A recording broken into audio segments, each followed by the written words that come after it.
Welcome to The Explainer.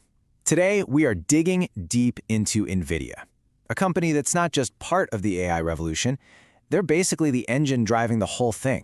Let's just kick things off with one number. Just one, 92%. For a little while now, that has been NVIDIA's slice of the pie for discrete graphics cards. And these aren't just for gaming anymore, right? These are the chips that are the absolute bedrock of AI. To have that kind of dominance, it's something you almost never see in any big tech space. So yeah, with that kind of control, it's no surprise we're calling NVIDIA the king of AI. But what does that really look like on the ground?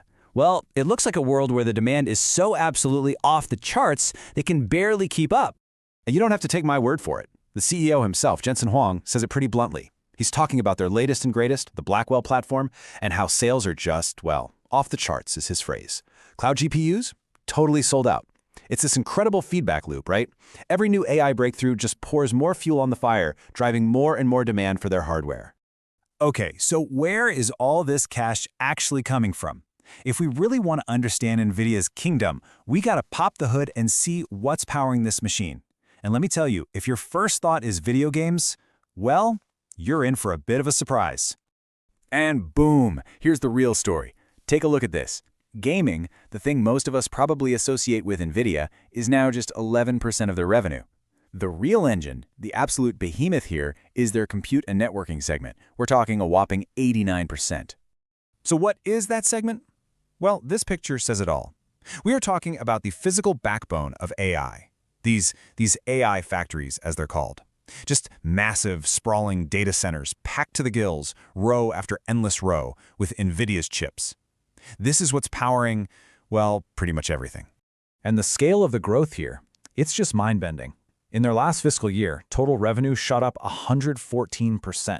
That brought them to over $130 billion. That's not just growth. That is a full-blown explosion. Now, with that kind of money pouring in, you'd think shareholders are getting these huge dividend checks in the mail, right? Well, not so fast. NVIDIA is playing a totally different game than most companies its size. So let's ask the question directly. With all this insane profit, are shareholders cashing in on big dividends?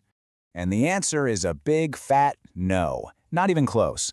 Their dividend yield is a teeny tiny 0.02%. To give you some context, that's one of the lowest you'll find for a company this massive and this profitable. It's practically nothing. So, what's going on here? Well, this really lays out their whole philosophy. Instead of cutting checks to shareholders, they are pouring that money, every last drop, back into R&D. It's a huge bet on themselves, really. They're funding the next big thing to make sure they stay light years ahead of anyone trying to catch up. And this chart just drives the point home. Look at their competitors, right?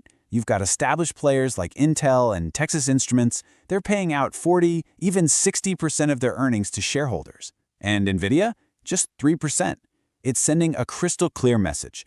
Every single spare dollar is going right back into that innovation engine. Okay, so speaking of competition, let's talk about the landscape. Because no matter how dominant you are, even a king has challengers. And believe me, the race for the AI crown is absolutely heating up. And for the first time in a long time, we're starting to see maybe, just maybe, some tiny cracks in that fortress. Recently, NVIDIA's market share actually slipped a little bit, just over 1%. Now, that doesn't sound like much, but it was enough for their rival, AMD, to grab a bit more ground.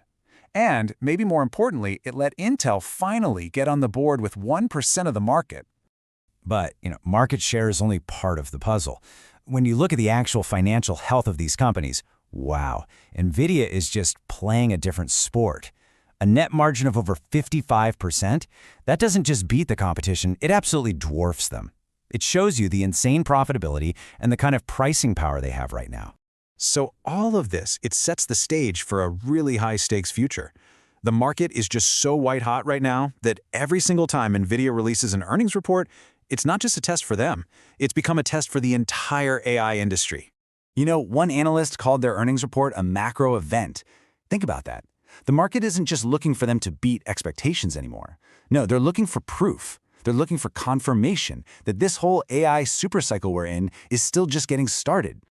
So, what is everyone watching for? Well, it boils down to a few key things. First, how fast can they get those new Blackwell chips out the door? Second, Can they possibly keep up this crazy pace of growth? And maybe the biggest question of all, where is the next wave of demand going to come from? Well, one of those new frontiers is something called sovereign AI. And this is a really fascinating idea. We're talking about entire countries becoming huge customers. They're buying up NVIDIA's hardware to build their own domestic AI infrastructure. It's a market that's projected to be worth $20 billion. And honestly, a couple of years ago, it didn't even really exist. And that brings us to the big final question, doesn't it? What we're seeing here is a company growing at a pace that just seems to defy the laws of financial gravity. So the real question is, how long can they keep it up? Is this really just the beginning of the story, or are we witnessing the absolute spectacular peak of the AI gold rush?